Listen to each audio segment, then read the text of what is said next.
We are live. Hi there, and welcome to the Building Doors LinkedIn Live for September. I'm your host, Sandy Harrison Cooksey, and I'm a Building Doors ambassador. And I am so happy to present Business Flow, Structure, Strategy, and Success. I'm thrilled to be joined by panelist Melissa George, financial advisor and owner of InvestHer Fiduciary Solutions. Alyssa Lang. She's on her way. She's joining from the West Coast, but she's a business strategist and owner of Magnetic Profits and Workflow Queens. And then we have a dynamic duo, Tahira Abdallah and Ann Christie Guillaume, co-founders of T5 Transit. And it's a firm that helps entrepreneurs on the road to profitability. And so all these panelists will be sharing their experiences and insights with us today.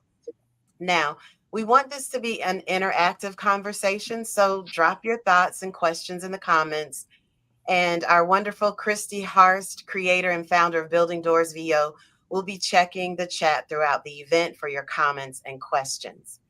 And also, we'd love to hear from you beyond this live. Like you can call our hotline at 216 307 1917 anytime during or after the event to leave a short voicemail with your thoughts on today's discussion or anything on the Building Doors campaign. Also, want to give a shout out to some of our supporters who recently bought us some coffee. Many thanks to our monthly subscribers, Marion Mills and John Lano. If you love the Building Doors campaign, our live events, and our podcast, you can buy us some coffee too at buymeacoffee.com/buildingdoorsvo. Or you can consider becoming a sponsor for upcoming events. Just contact us on our website. Now, before we start, I just want to thank everyone who completed the Business Flow Survey questionnaire. The survey is still open and available for feedback, so we'll drop it in the chat after this event, and you can go on and see how you do. And just remember, there's no wrong or right answer. It's the answer that works for you. Now, a quick note and disclaimer. Today, we're just sharing tips, not contracts. So think of us as your friendly guide, not your legal or financial advisor, even though we do have one on the panel. But keep in mind, every business is unique. So tailor advice to your own situation. Now, to our panelists, if you can just take 60 seconds or 25 words or less, whatever works for you, and tell us a little bit about your business and one word that describes your business superpower. Hi, Alyssa. Hi, Alyssa. You I'll want be to go her. first? Is that Oh, what go I'm ahead. okay, I didn't know if you were like saying my name. Go first. Okay. Yeah. Hi, guys. I'm Alyssa Lang. Sorry, I'm a little late to the party today. I'm the owner and founder of Workflow Queen and Magnetic Profits. My biggest dream goal, end result with a lot of the clients that we work with and who we serve is just to change the number of women in business that are making over 7 figures. Because right now that percent is less than 2%. And if I can just change that by 1% even, will make a massive impact, because I believe if more women had more money, we can make more impact and the world can be more compassionate. So that is my dream and what I do and the results I give. And I'm so glad to be here today. Thank you. Mhm. I'll go next. Melissa George. I've been a financial planner for 28 years and the owner of my registered investment advisory firm for the last 18. InvestHer has a couple of meanings. Her is female founded, female focused, and her is also an acronym for helping entrepreneurs retire. So I like to stay in that space. More specifically, Black women are at the bottom of the wealth gap. And so I provide comprehensive financial planning with a focus on behavioral finance and financial therapy to help women retire with confidence. Cool. Wow, this is great. And I'm following that. So, my name is Ann Christie. I'm the co founder of T5 Transit. And our main objective is to reverse the trend that 82% of businesses fail due to cash flow management issues. We are here to solve that problem for all businesses. And because we understand that not until they cross that threshold of having a financial system in place, it will be very difficult for them to move on to the next step.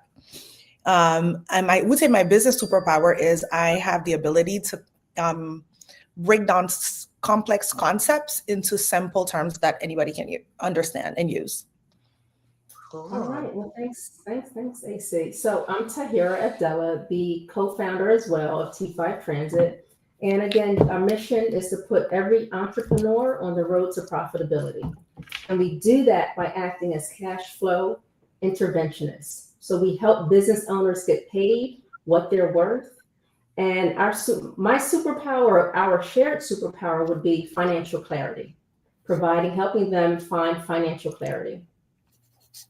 Cool. Well, I love all these super business owners. And so thank you again for taking the time to share with us. So let's start with some of the results that I got from the survey. One of the questions I asked was, how is your business set up? And the results were split among, evenly between I'm figuring it out, I need some tweaks, and room to grow. So panelists, I want to ask you, how did you determine your business structure? Were there any guidelines or criteria, or did you just pick something and then learn some things and later on change the structure? Well, I started out as an LLC. My company is still an LLC, but after I decided to stop doing my own taxes and let a professional do them, she really encouraged me to have my tax status as an S corp.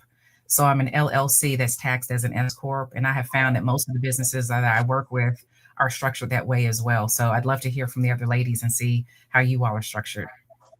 Cool. Alyssa? I'm actually structured as well. One of my companies, so my Workflow Queen brand, I am an LLC taxed as an S corp. And following what Melissa said, is it really just depends on the entity and like how you're set up, also how much revenue you're making, because you don't really typically want to be an S corp from the very beginning. You typically want to wait till certain revenues in. So that's why I chose with that company, because we do generate multiple 7 figures a year. So it was smart for me to become an S corp. With my Magnetic Profits brand, we are actually just solely an LLC. I kind of am covered a little bit over at my other business. So that's why we chose just the structured as an LLC.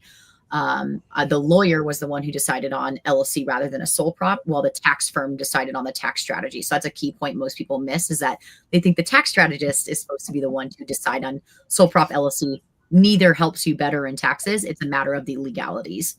Interesting. Okay. Yeah. Cool. Well, that's a hero take that one. It would be the same answer. Well, yes, we are structured. You're on mute. No, it's Okay. We are structured as an LLC, but part of the reason why is because of our citizenship status, right? One of ours. So that was AC. So we were not able to do an S corp initially, which is what we wanted to do. But we also found that creating an LLC in the beginning of forming a business, it has its pros, right? So when you're not earning as much, the S corp is not as necessary, and it costs a little bit less to actually form and to sustain. And so we started off as an LLC, but we also have another, like a parent company, right? Active Management, which would be the S corp. And so we definitely have a wealth a strategy built with keeping the structure in mind. Okay, that's very interesting. I know a lot of people say, what comes first, the legal person or the tax strategist, like Alyssa said. And so would you all, Alyssa, would you advise, how do you decipher between the two, like who to listen to? I think that depends, because I'm assuming that the two of you are actually partners, right? Because I hear that you're together. It looks like you guys are together in the same room.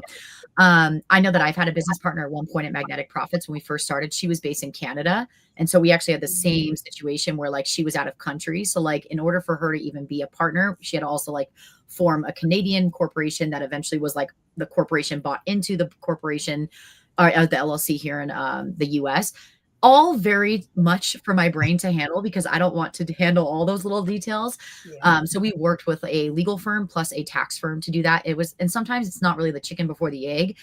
It depends on the goal. So if the business is, I'm trying to hit major dollars from the beginning, I'm trying to get seed money, I'm trying to get investors to come in, it's a whole different ball game, rather than if maybe you're more freelancing, I'm just getting in and, it's kind of a side hustle and I'm deciding. We've all started as a side hustle. And then it was like, holy crap, we make a lot of money. Now we've got to do something with this.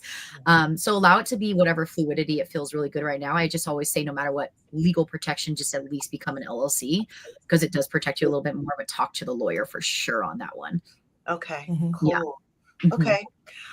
Let's move on to managing your revenue from your from the results on the survey. 60% have a separate business banking account. So panelists, what do you do or recommend for managing your revenue for your business? Should you have one account or multiple accounts, and what is the purpose of the benefit of it? Well, I have. Well, okay, go ahead, Melissa. Oh, I'll jump in. So I do have a business. I have 2 business checking accounts and 1 savings account. One of those business checking accounts is specifically for payroll because I like to have that separated. And I do try to make sure that I'm not commingling funds at any time. So even on the credit card realm, I have credit cards that are specifically for business and some that are specifically for personal because commingling is the death of a lot of businesses. So that's kind of how I'm structured. And then I also have an Amex extra checking kind of little slush fund for the business as well. Okay. So let's hear from the other ladies.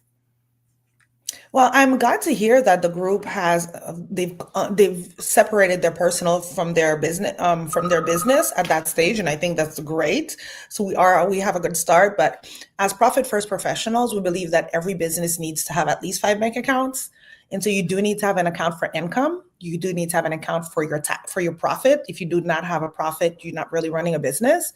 Then you need to have an account for your owner's compensation to pay yourself, then an account for taxes, and then an account for operating expenses. And under that operating expense account is where you can have sub accounts like the payroll account, right? Or new equipment or things like that, or debt crushing or different things under the OPEX account.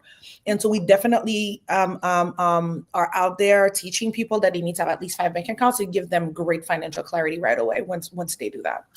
And so Yeah. we use a platform. Our tool that we use is Relay Financial, and it's specifically designed to open up the 20 free non-fee checking accounts and a couple savings accounts. So again, when it's done correctly, you can open and close accounts right from your phone, your laptop. So it's almost like the technology has finally caught up to the strategy, right? That we should all be kind of implementing. Cool. I cannot wait to hear Alyssa speak because I know. I was going to say Alyssa and Tahira are on the Profit First. Yes. Yeah. I love that. Relay will back you on that all day, every day. I actually met them. I was speaking at an accounting conference and I met the owner right before they were releasing the Profit First functionality. And I was like, if you guys ever roll this out for Profit First, I will switch Bank of America in a heartbeat. He was like, it's coming. We just haven't announced it. I'm like, done deal. So one cool thing to back up on the Profit First will also stand behind that. I think there's so many money methodologies out there. I would say pick what feels good for you, but Profit First is something that's changed my literal life. And I'm not actually a Profit First professional, but I'm obsessed with the whole theory and methodology. I love that you can actually automatically transfer. If you don't know this about Relay, you can automatically transfer percentages. So as Anne was saying, you can transfer money that automatically on every Monday for me moves out all the money to payroll. It goes to all these different accounts. One fun thing that I did as I grew my team, even of contractors, was I created a separate account in Relay called Annual Bonus Pool. So we set aside 5% of every dollar we make into an annual bonus pool, and then each team is compensated through that based off KPIs and different things. So they have an opportunity to collect cash that if I'm winning, they're winning as well. So love that you're using Relay. I got very excited there. But Alyssa, I just got some pointers. I love the 5%, the bonus pool. It's fantastic. Yes, love that. So for those in our audience that are not familiar with Profit First, I love Profit First too, but I don't want to, what would you say are the minimum number of accounts you should have? Because Profit First is a whole methodology that people can go and look into and see if it's right for them. But at minimum, how many accounts, because that can be overwhelming. How many accounts would you say at minimum you would advise rather? Anybody can answer. Don't be shy. I think I have the least amount of accounts, so I'm going to let the other ladies chime in. I know it's 5 is the minimum that's based off so if anybody wants to look it up, Mike Michalowicz, I'm not even going to try to spell his last name because I will Me probably neither. mess it up. Just Google it. He's a really, really cool guy. He's really smart. He makes his books very interactive. Like he's got such a personality to him. So he makes it a fun thing when it very much is. It's very hard to implement something like this sometimes because it feels a little overwhelming. He makes it so digestible.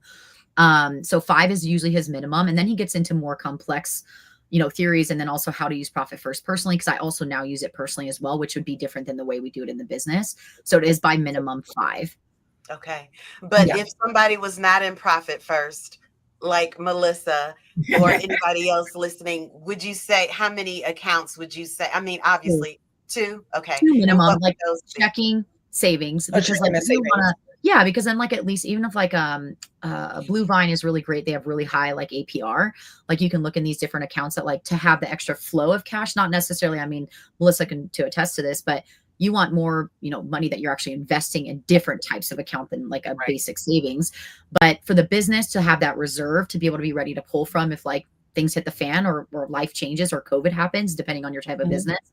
A lot of people had to learn that the hard way. So checking and savings and a credit card that earns miles, so then you can go fly out wherever you want for free. Yeah. Absolutely. Yeah, So make we'll be hanging out with Mike next week at ProfitCon. We're going to ProfitCon. We're going to meet with Mhm. them and hang out with them. Yes. Yeah, Mhm. so cool. yeah, we're Okay. excited. So that again in the chat for those who may not be familiar with Profit First, that's something we're not pushing it. We're just, sharing our experiences. So back to the survey results, I asked about tracking revenue, and 52% of the respondents use a software app system, and about 16% use a spreadsheet or jot things down, and 16% track revenue and expenses, not necessarily consistently, but with little detail. So I want to know in the chat, first of all, do you guys have any questions, and what do you think on some of these questions so far, and how would you rate yourself on tracking your revenue? But panelists, I want to ask you, how can someone turn tracking revenue into a routine that actually helps them make smarter business decisions? Or how do you track your revenue? I can take that one. I definitely encourage people to, whether you're using software or not, I think everybody needs to start with a monthly nut. You need to understand exactly how much you spend on a monthly basis. You need to have that amount logged down. And to do that, you need to have an Excel spreadsheet or even a Word document, and you list everything out. And then you have the dates at which they need to be paid. If something is paid annually, you divide it by 12 because you want a monthly amount. And you put every single thing in that sheet of paper, every single thing you can think about. Some things happen once a year. You need to put it in there. You divide it by 12. And this is what you need to know. This is your monthly nut. It allows you to have clarity in your expenses. It allows you to be able to cross off certain things and say what you're technically, the amount that you have on that spreadsheet should be what is reflected every month, every week in your software that you use for tracking. So Okay. AC, I think that's a great start. And then once you understand, you can kind of perform like a cash flow reality check, right? So maybe think of it like this, maybe twice a month, take 15 minutes, look at what cash you have coming in and allocate it, right? And then another path could be automation, right? So again, working with professionals like us, we can set up a system using, again, Relay, a modern banking tool that does the work for you, does all the heavy lifting automatically. So then all you have to do is check on your accounts, open them up on your phone, tablet, computer, and use the money for the purpose you've already set. Okay, cool. We did have a question about the S-Corps, and if I can remember, let's try to go back and answer that towards the end. And I think Melissa's having some technical difficulties, but that's okay. We'll keep it moving. Let's talk about payroll. Survey results turned out to be 21% pay themselves regularly, 30% pay what's left after expenses, and almost 40% have not figured out a method. So if someone has no method for paying themselves, what's your first piece of advice? And please keep in mind that there's all levels of entrepreneurs on this this call. So some are making 7 figures, some are making 6, 5, 4, 3, So, but what would you advise on a payroll starting out? I would love to kind of chime in on this one. First of all, if you are an S corp, so if that's like the way that you have your entity set up, whoever gave you the advice to become an S corp should have been the one to give you a reasonable compensation plan. And if they did not, then you're probably not hiring the right professional. So like, let's start there. Because I see this a lot where people are like, well, my cousin who's a tax preparer told me to be an S corp. And I'm like, great. Did your cousin, the tax preparer, tell you all the other details of like what that actually comes with? And also becomes more costly when you become an S corp because there's more filing fees, there's more things that happen. So just to kind of step back is depending on your entity setup, whoever gave that advice, go back to them and ask them like, hey, is there some sort of way or format that you think I need to pay myself? Because there's usually a calculation on the back end. But when it comes to maybe if you're just an LLC and you're maybe taking more like, distributions or draws is what they call it when you're more of the sole prop LLC. Let's just say that you're pulling out that revenue. That's really up to your cash flow. Because I think that what AC was saying is that you can't just like wake up tomorrow and look at your bank account and say, wow, I have 50 grand. Because we've got all these expenses that are coming on the back end. We need to know and understand what we can actually pull out and what the company can afford. But not to overly pitch the profit first thing, but that solves the whole pay yourself first situation with profit first. Because at the end of the day, I love my team. And of course, I have gone through a situation where I have to cut my own pay to pay my team. But I try my hardest 95% of the time to always pay myself first. Because if my cup is not full, I cannot pour into my clients. I can't give to my team. I can't grow and I can't scale to give jobs to other people. Love that. Absolutely. Love that. Absolutely. And I want to say also, I want to jump in here and say also the issue with that, the reason why people have a hard time paying themselves is because they utilize the wrong formula to manage their cash. So they use the accounting principle, which is revenue minus expenses equals profit. That is an accounting formula to create financial statements so that organizations and companies can compare one to the other. It's like a language. It's an accounting language. But people, and this is a reporting tool that is important for investors and for banks and things like that. But when it comes to managing your money, you should not, we encourage people not to approach it in that way, meaning I make the money, I spend it, whatever is left is profit. Because oftentimes, because of the Parkinson's rule, the demand of it is going to expand to take up all the revenue.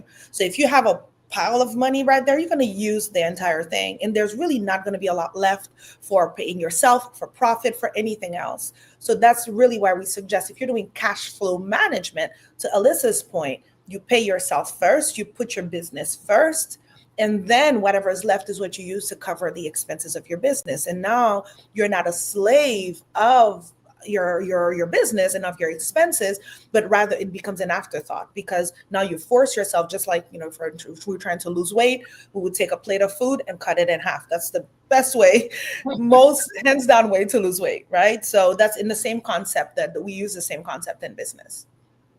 Okay. So if you're not an S Corp and they didn't talk about compensation planning and you're an LLC, partnership, I guess, or DBA. I don't know all the other ones out there, but should you, and not using the accounting formula, would you suggest a set amount, a fixed amount to pay yourself? Or would you just say, what would you advise? And we're asking people in the chat to kind of comment on their payroll, struggles, or what's the biggest challenge they're facing when it comes to payroll?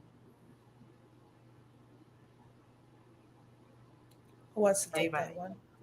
Oh, I definitely, I can go for it as well. I would say definitely a percentage.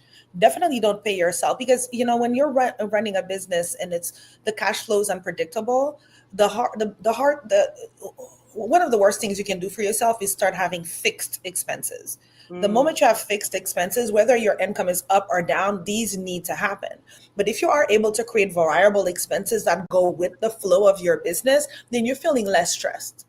So if you were to pay yourself a percentage of your income, then you will know, one, that you're paying yourself consistently But then the amount may be different and reflect how much you've made during the month, and you compensate yourself fairly. So if you only generated $100, $1,000, well, it's a percentage of that goes towards yourself. So you always pay yourself, but you don't hurt the business by paying too much or too little. Okay, so a percentage, come up with a percentage. Absolutely. Well, there's a methodology that we use ahead, to come up Tahira. with that percentage. Oh, I'm sorry. Go ahead, Tahira. Okay. So the methodology, right? Again, it's a part of what we do. Part of Profit First is if you earn between 0 and 250,000, you're paying yourself at least 50%. That should be a target. Revenue. Okay, so there are targets that we use and that you should start with, and it's based over a lot of different industries across the U.S. So it's proven data. And again, it's something to talk about. I wanted to add, because I know for a lot of people that are starting out with their businesses, paying themselves is a major challenge. Yes. I could even go back to COVID when the PPP loans were coming out.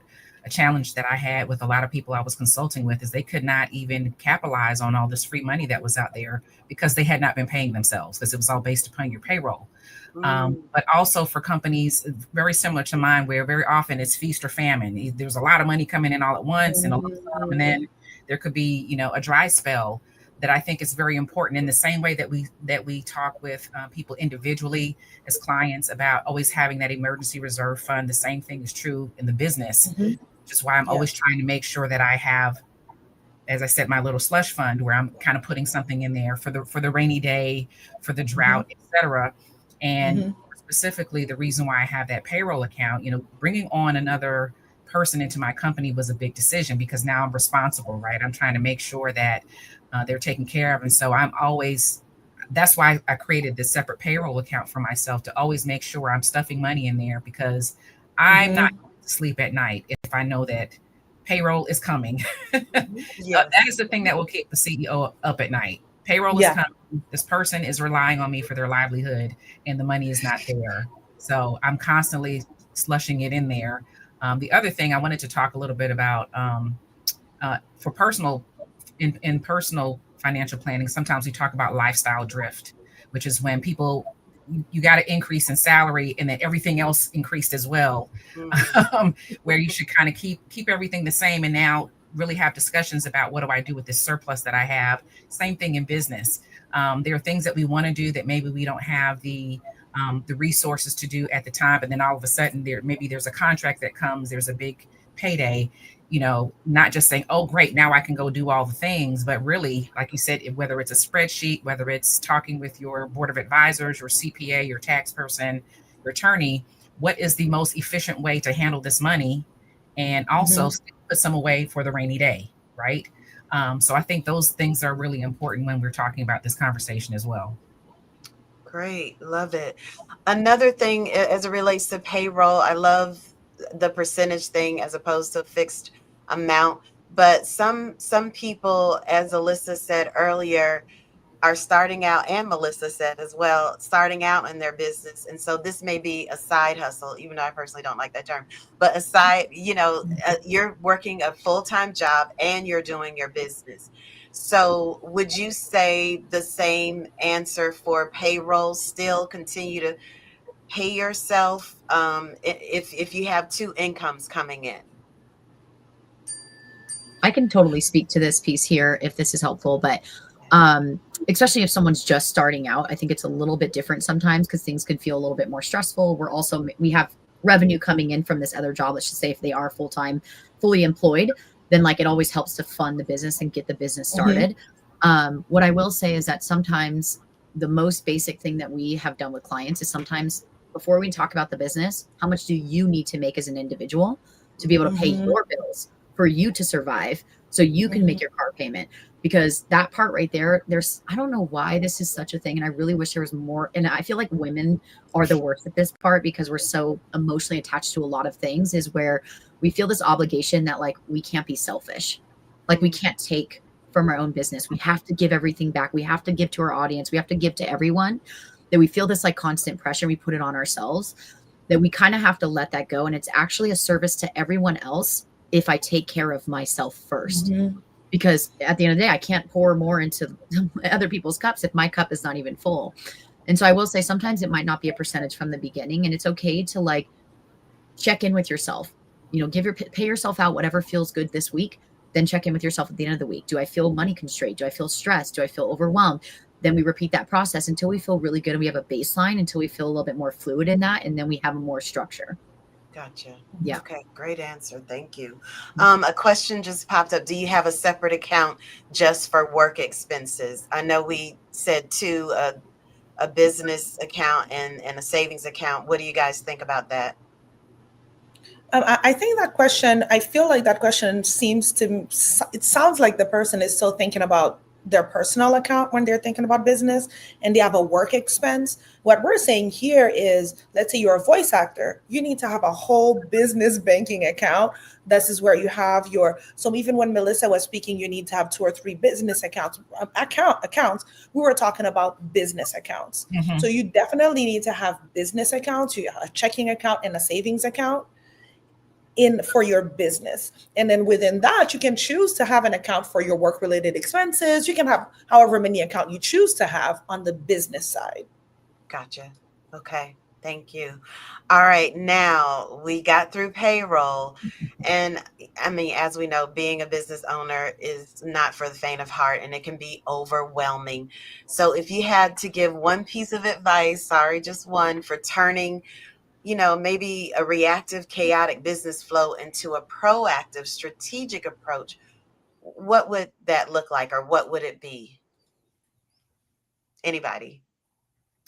So I can start. I think one of the biggest things we could do is to stop treating our bank account like one big pile of money, right? So before you make one other deposit, decide where every single dollar will go, right? So give every dollar a job. I'm going to go back to give it to profit, give it to your owner's pay, taxes, expenses, and investment. But make sure you know exactly what every dollar is for, what it's coming in from, and then where it's going out to.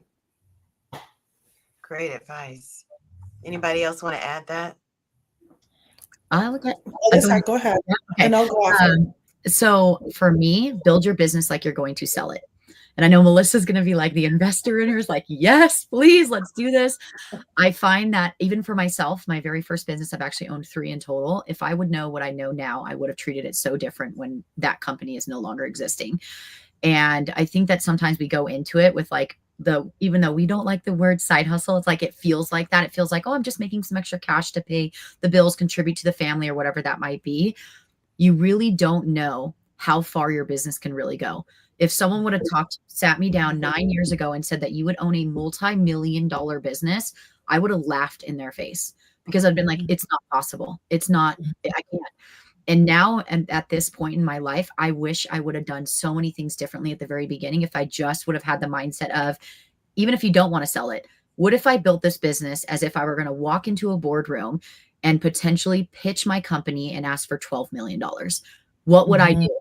I would spend time wildly different than dilly-dallying on Facebook and hoping for the best. Like you would approach your whole business from a different lens if you just walked into it saying, if this was my end goal, how would I approach today? What would that version of Alyssa do to get there and be that person? Yeah. Wow, that's great. Absolutely. And I love that. I think it's also super important. And again, you all know my niche is with women, because so many women start a business. Their hopes and desires are that they can leave corporate and then just have this business. But when they get to retirement, a lot of times they're just closing the door and there's no check attached with that. Right. So I love what Melissa said, start with the end in mind. Are you planning to sell it? Are you planning to pass it down to a child or a key person? Kind of what are your goals for that? And when I first started my business, I didn't really know what that was. But once I started figuring that out, I knew that when I am ready to exit the business, I want to check with a couple of commas and lots of zeros. I started managing my business very, very differently. I started looking at, what is the value of my business and how can I scale it so that it is sellable? And I think that's something that a lot of businesses in general, but more specifically with women, we don't think about when we're starting. Wow, that's awesome. I This never is a thought of great that. Yeah. This is some great advice. And I want to finish with adding on because I think it's just so great. And it's reminding us, Tahira and I, we think the same way. Think that you're building a franchise. Now, for the people who are new, it's not necessarily fixed, or even for people who are more seasoned, this is more of like a behavioral thing. Create time and space for your business. In the same way that we create business bank accounts to separate the business activities from our personal, when you are going to your corporate job, this would be the time dedicated for work. And so it is very important to create space so you can work within that space. It doesn't mean that you need to work 24/7 because it's your business. Some people do that. And sometimes I have been the one doing that, and it's not healthy. Or the other way around is, well, the business is not real. It's a side hustle. I'm not sure. So I'm not really putting in any time. But then we're wasting a lot of possibilities, to Alyssa's point. Like if she knew, it probably would have been different. So creating that space for yourself where, let's say it's 3, 4, 5, 6 hours. Let's say it's a side hustle. It's 2 hours.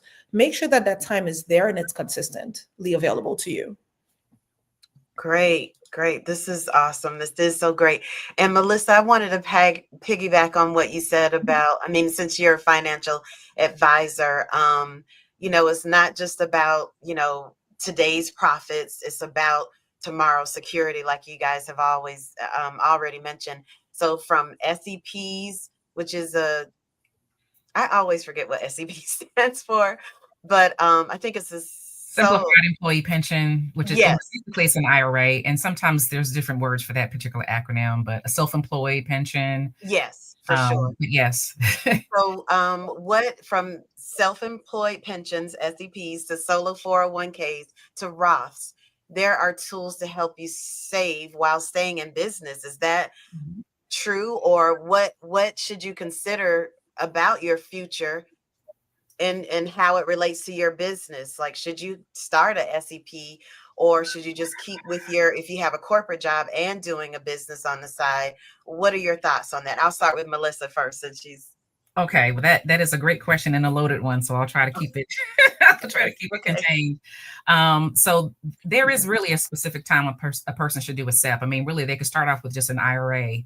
The thing that they have to be careful about with the SEP, while it will allow them to put a lot more money in it, and that's usually when people will start a SEP, where you can fund $50,000, $60,000, $70,000 into your business.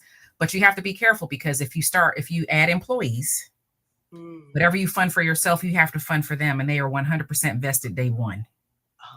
So very often, a small company that's planning on taking on employees, not contractors, but employees, that's a conversation to have, because maybe the SEP is not the right tool for you. 401k, solo K, Roth 401k, those are lots of options. But also there are plans that are out there that an employer can create for themselves, where they can, I hate to say this, but they can completely discriminate against having to do something for their rank and file employees. So you may do something for them, but maybe you want to do something more for yourself, because maybe you bootstrapped the business. Maybe you spent your 401k and poured your money into the business. But now that your business is making money, you got to make that up, right? You're like, I still want to retire at some point. What is something else that I can do? It might be a deferred comp plan. It might be an executive bonus plan that is specifically designed for you, or maybe it's for you and your key employee that you're trying to have some golden handcuffs, something to tie them to the business.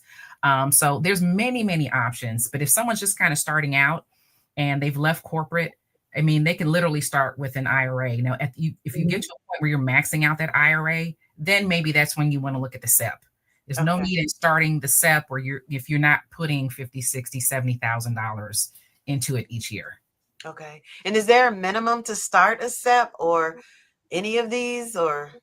Not really. It just really depends on what you're funding it with, because sometimes they may have a minimum. You have to start with at least $250 or $500 or $1,000, something like that. There's really not a minimum. Okay. But the maximum part is, how are we doing that? Okay, great. Anybody else want to chime in on that? I did want to share one little thing. It's not really on the specifics of that, because I've got the people in my world who explain all the acronyms and the numbers and the letters. I'm like, I don't know what any of this means. They just tell me what number to contribute by the end of the year. Is if anybody's noticed at all in this conversation, we're all different experts in kind of different arenas, but yet in the same like playing field. I wanted to make a really big point that like as the business grows, you'll start to build a financial team. I see this a lot where people are like, well, I have a tax preparer. I'm like, that's great. They're just filing your taxes. They don't care about the bookkeeping. They don't care about the financials. They don't care about your cash flow. They don't care about the growth. They don't care about the scaling. They don't care about where you're investing. They're just inputting numbers. And so as the business grows and as you grow as an individual, I didn't have a tax strategist from the beginning. I started with just a simple tax preparer. Then it turned into bookkeeping. Then it turned into a tax strategist. Then it turned into someone who's my financial advisor. And then now a tax attorney, like because things have come up and there's been more availability for other things we can do. And so I wanted to really paint the picture that there is a reason why there's so many experts here. And I know it's overwhelming as the entrepreneur being like, I didn't realize I had to have all these people, but no, there is support out there. But if you just asked any of us, if you were to walk into any of our businesses, anyone here and say, this is my problem, I want to invest and I want to do this, the right person supporting you wouldn't say, well, we don't do that. What they would say is, we don't do that, but I have connections and I will gladly introduce them to you. And so you should be working with firms that are willing to be the liaison between each other. We work alongside our clients' financial advisor because we know if we're giving them a growth plan to hit 2 million, they best believe they better have a financial plan in place. They best have someone that is walking them through cash flow projections and how to get the data for us to move them to the next level. So just a little golden nugget. Just tell the person what you need and they will introduce you if they can't do it, if they're a good, decent human. A good point. I love that. And to piggyback on, or did anybody else want to comment on that? Well, I wanted to say that even if you're not making 2 million, right, Alyssa? So the person that's making 2,000 to have the same mindset, but understand you might have to put a little bit more work in, right? You may not be able to invest in yourself so much or have the cash flow, but still do the reading, do the research, try and connect with people. That's all I wanted to add there. Definitely. Somebody said you had a wonderful voice, Alyssa, for e-learning and corporate narration. There's a bunch of voice actors on here, so we listen to voices all the time. I feel like it's the biggest honor to ever. I have a podcast, so I think I've had to learn to like say things, and that's like the biggest honor to have people who literally do this every day to like hear that. Plus, people tell me I sound like Jennifer Lawrence all day, every day. So That's so true. You do have a familiar voice. I never thought about Jennifer Lawrence, but okay. So Piggy, it was a nice segue about what you learned, Alyssa, versus where you are now. And so what are some common mistakes? Anybody can answer this, or all of you can answer. What are some common mistakes you see business owners make when it comes to planning for their financial future, or maybe that you made when it came to planning, running your business and planning for your financial future? We'll start with Melissa, because again, she's the financial advisor, the expert here. So I'll tell you something where I had to transition, and I thank you, Alyssa, for what you shared, because that really spurned my memory. I became a minority certified company and I got a contract, and all of a sudden I was loaded with cash. And what I wasn't prepared for was the tax implication of that cash. And to Alyssa's point, I had a tax preparer. That's not the same as a tax advisor. It's not the same as a tax planner. And all of a sudden I had a huge tax bill and I didn't have enough write-offs. I really needed to do some restructuring. And so there was a huge learning curve for me in terms of things that I needed to do to not find myself in that same situation again. And so I do think it is very important that people first to have a plan, whatever that plan is. And your company may grow in steps, but it may get a big hit all at once. And so to Hira's point, start educating yourself now, start creating the connections that you need now, because you will need support, and you want to make sure that support is collaborative. People are not operating in a vacuum, that they are willing to share resources and contacts, and they're willing to work with your other advisors. Like you said, building that team, I think, is very, very important. It was a very hard lesson for me to learn. It took me several years to pay off the taxes that I earned from this huge amount of income that I got in that year. But it was a learning lesson. And so from that point on, and same thing I talk about with my clients is, don't get just an order taker. If someone's just doing your taxes and they're not digging in and looking at all the things and talking about ways that you can reduce your tax liability, you're not with the right person. And you might have been using this person for years, and there's that emotional thing. And sometimes we got to cut the cord. It's a business decision, right? Yeah. So That's great. Thank you for sharing that. Anybody else want to share? I do want to chime in. I'm the mathematician, I'm the statistics, I love numbers. And I would say the survey is out. 82% of businesses fail due to cash flow management. So there's 8 out of 10 that you will fail if you don't have a cash flow management system in place. Everything else is important. You don't only need the cash flow management because you need the legal, you need the accounting, because look at what happened to Melissa. A year later, she got hit with the accounting impact of it.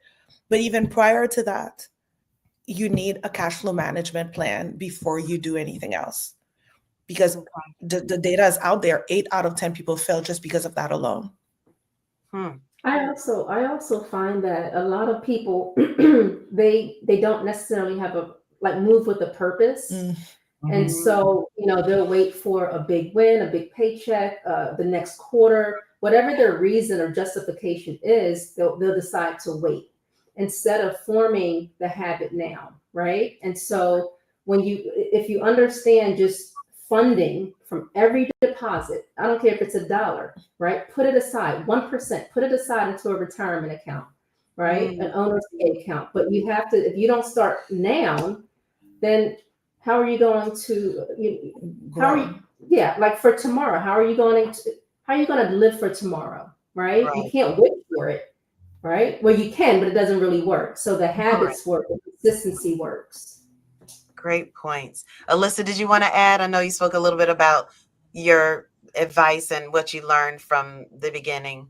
Yeah. So for me, the biggest thing too, and this just kind of goes into the financial piece as well, of like how to create that financial clarity in the long path, is if you can just take a step back and just look at the low hanging fruit in the business. Because I see a lot of people, if you go scrolling on your Instagram in like one swipe, you will see how to earn more cash. I made $1 million. So you need to do this in my marketing strategy and sell more. And if you just sold and you knew how to do this, then like all these like marketing strategies, a lot of people think like just put out more effort, create more sales, create more things, but they're not actually looking at, I have worked with businesses that make like, it could be $500,000, it could be 250K, who actually have less cash than someone who makes 200K, because I'm like, I don't care what your vanity metric is. I don't care if you tell me you made $1 million. I want to see that P&L. I want to see that bottom line. And so my thing is always look at the low hanging fruit. So it might be like more efficiency. How can we create better systems? How can we take a step back and restructure offers and even change it by $25 to have a better outcome? So low hanging fruit, you don't always need to put in more effort, and the back end low hanging fruit as well as better tax strategies. Like Melissa was saying, I've been hit with a big tax bill, and most people who are reactive are going to go April 14th. Holy shit, I have to get this done literally tomorrow. Can someone please change this for me?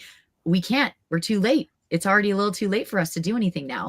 So if you can be a little bit more proactive on all these things and look at the low hanging fruit and try to, instead of trying to chase the next marketing tactic or the next sale tactic, that honestly is my best advice I can give. Wow, this is so powerful and interesting, and we have a lot of questions, and we'll just try to get to them as quick as possible. But one of the earlier questions from Marion was, what is there, or what is the minimum dollar amount your company needs to be making before going an S Corp, or is that a myth, or what? I don't know if I can, I can't technically speak on the dollar amount because I'm not actually I'm not certified in this way. One thing I will say is it all depends on everything. It depends on how much money you're bringing in the business. It depends on how much you're spending. I would just talk directly with the tax strategist. Is this type of person your tax preparer cousin is not going to cut it for this type of advice. Sorry, we love your cousin, but we need a professional here. Yes. Unless your cousin is a professional. So there's a difference between tax preparer, I learned that too, and tax strategist. Yes. Tax preparer is nothing against H&R Block and TurboTax and all that. That's a tax preparer, automated or human. And a tax strategist is somebody that helps you create a strategy for your taxes going forward, would you say, a tax strategist? Usually alongside like someone like Melissa. Melissa would be like, here's the investments because I know that they want to like save by retirement X dollar amount. So they're working usually with the tax strategist to be like, because they're going to look at it from an angle of accounting and all the computed numbers. While Melissa's looking at it from like, well, long term. And then we've got, AC and you two up here like that are like, you know what? We have to come up. We don't have the cash to give all this investment money. Like we're Yeah. all working together to be able to support each other. So tax strategists will help you to identify what can we do with the IRS to work it around. Well, other people are going to be able to say, we actually don't have the cash for that right now. So we're going to have to bite the bullet and pay that tax bill, unfortunately, type of thing. Okay. Another question was, are there expenses that you cannot use as an LLC versus a sole proprietorship? And I just want to say a disclaimer, we're not, tax professionals or bookkeepers or whatever you. So I don't know, can anybody answer that? Are there any expenses that you cannot use on an LLC versus a sole proprietorship? I personally can't think of any. And again, I'm not a tax person. I can't think of any. Okay. Same. Like it's really not about LLC sole prop. They're treated identically. It's just a legal designation. That's the only difference. Plus, guys, IRS code is the best place to always go, but it will be over your head. But it usually is anything that's ordinary and necessary. Getting your nails done just because you do YouTube videos doesn't usually justify. But if I sell a product or someone's paying me to be a hand model in their photos, then yes, it's deductible because it's ordinary and necessary based off what I do. So I would say always talk to the tax preparer. Like I said, they're usually not going to care what you put on the books. They're not going to question it. They're just going to say, these are the totals. I'm going to input them. And that's the biggest misconception I hear is that most people think the tax preparer is like actually carrying what you put. They don't. They're just looking at the high level numbers, plugging them in and being like, bye, I've got 500 other clients to take care of. Right. There's another question here with the time that we have left. Cash flow management plan, ? How do I start that? Well, she's making it really, or he or she's making it really easy because that's what we do. That's what T5 Transit does, is to fill that gap and is to allow people to have a cash management system in their business, regardless of your size. We've built pathways for anybody going from people who have a side hustle up to millions of in revenue. So we have options for anyone in any budget to finally have a financial cash management system in your business. So we'll put the link. So we can put the link and share with everyone so they can have access to what we offer. Sure. Well, it looks like that's all the time we have. This has been great. And I want to remind the audience to take the survey if you haven't. I'd love to hear from you what's working, what's not, and just any general feedback you have on your business and problems that you have. And I do want to encourage you to keep at it and find what works for you and your business. And don't be afraid to seek help, as the panelists have said, and join a community of business owners that you can learn and grow from. A huge thank you to my panel guests for sharing their time and expertise today. On behalf of Building Doors, we truly, truly appreciate you. I think this has been so helpful. We've got a lot of great feedback from the chat, and a big shout out to everyone who joined us on the live. Thank you so much. And if you want to support the campaign, again, you can buy us a coffee like I think Paul V just did. Go to buymeacoffee.com/buildingdoorsvo to donate.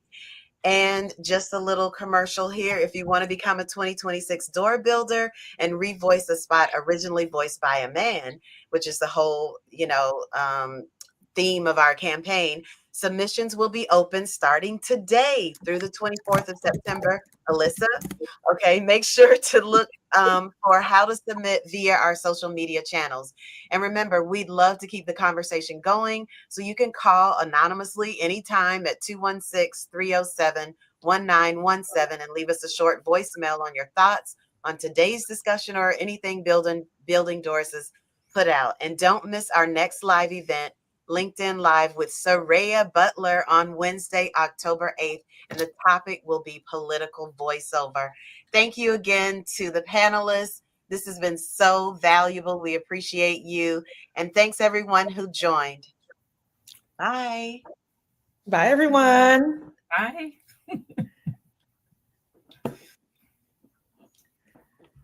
Where did Alyssa go? Yeah.